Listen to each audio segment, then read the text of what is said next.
স্বপ্ন সাধনা, ভুলবো না কখনো এ গান। তুমি না, আমি না, কেউ না, নয় নয় শুধু গান। এ আমার স্বপ্ন সাধনা, ও ভুলবো না কখনো এ গান। তুমি না, আমি না, কেউ না।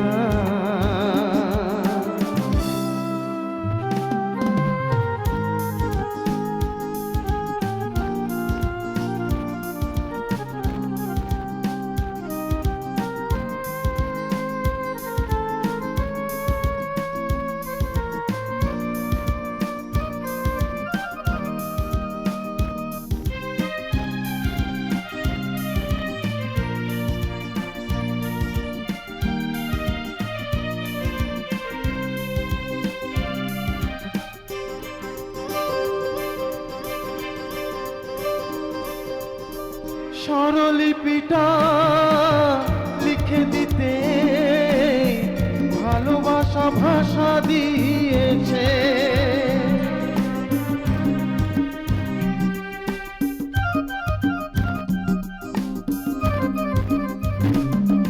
ও স্বরলিপিটা লিখে দিতে ভালোবাসা ভাষা দিয়েছে।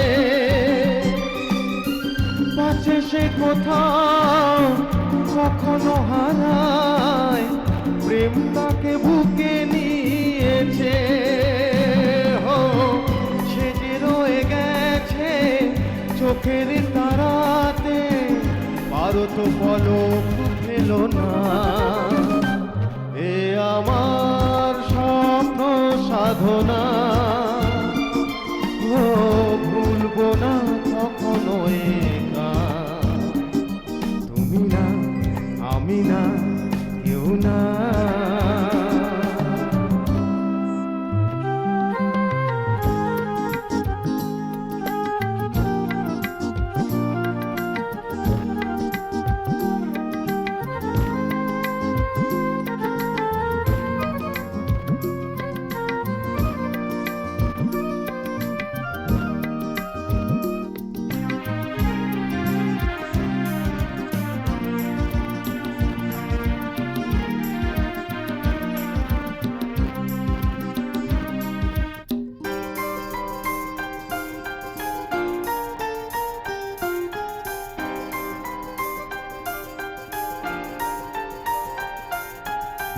রবে যতদিন এই যে ভুবন, রয়ে যাবে সূর্য সোনা।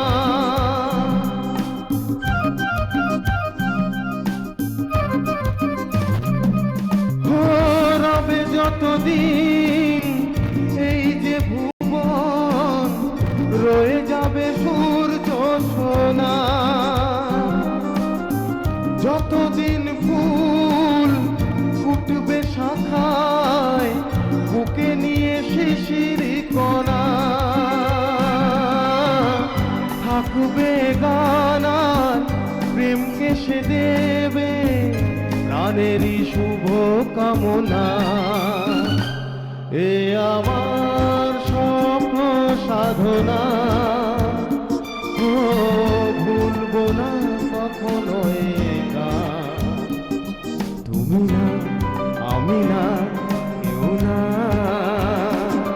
কিন্তু নয় নয় শুধু গান। এ আমার স্বপ্ন সাধনা, ও ভুলবো না কখনো এ গান। তুমি না, আমি না, কেউ না। তুমি না, আমি না, না না না। তুমি না, আমি না, হে হে হে। Yeah. বাত।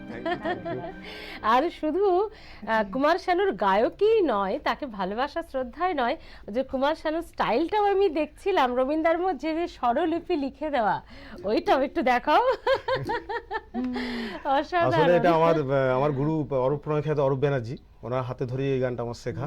একদম আর খুবই প্রিয় আমার গীতিকার পুলক বন্দ্যোপাধ্যায়, তো ভালো গান তো হবেই। ঠিক একদম। আর আজকে সত্যি নিজেকে ধন্য মনে করছি যে শানু স্যারের গান গেয়ে এবং আপনাদের মতো গুরু শিল্পীদের সামনে এসব গুরু শিল্পী যারা আছেন। নিশ্চয়ই নিশ্চয়ই নিশ্চয়ই, একদম।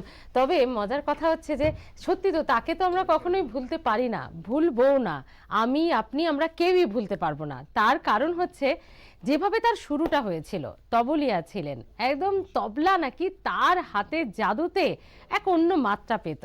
একটা অনুষ্ঠানে এক বিখ্যাত শিল্পীর না আসাটাই তার লাইফের টার্নিং পয়েন্ট হয়ে যায়। তখন তিনি ছিলেন কেদারনাথ ভট্টাচার্য। তারপর সেই স্ট্রাগল শুরু। হঠাৎ তবলা বাজাতে বাজাতে একদিন অফার পেলেন, কারণ সেই দিন স্টেজে আসেননি, উপস্থিত হতে পারেননি সেই মহান শিল্পী। অনেকেই দর্শকরা তখন ক্ষেপে ওঠেন, তারা গান শুনবেন না। তখন এই কুমার শানুকে প্রজেক্ট করা হয়। অনেকে একটু দ্বিধাবোধও করেছিলেন আয়োজকরা, ও কি পারবে? কিন্তু তারপর একটা থেকে কখন যে 10-12টা গান গেয়ে ফেলেন দর্শকদের অনুরোধে, তাদের আবদারে। আর ওই অনুষ্ঠানই ছিল কুমার শানুর টার্নিং পয়েন্ট। ব্যাস, ওই অনুষ্ঠানে উপস্থিত ছিলেন আরেক বিখ্যাত চিত্র পরিচালক। তারপর আর কুমার শানুকে, মানে কেদারনাথ ভট্টাচার্যকে কুমার শানু হতে আর বেশি সময় লাগেনি।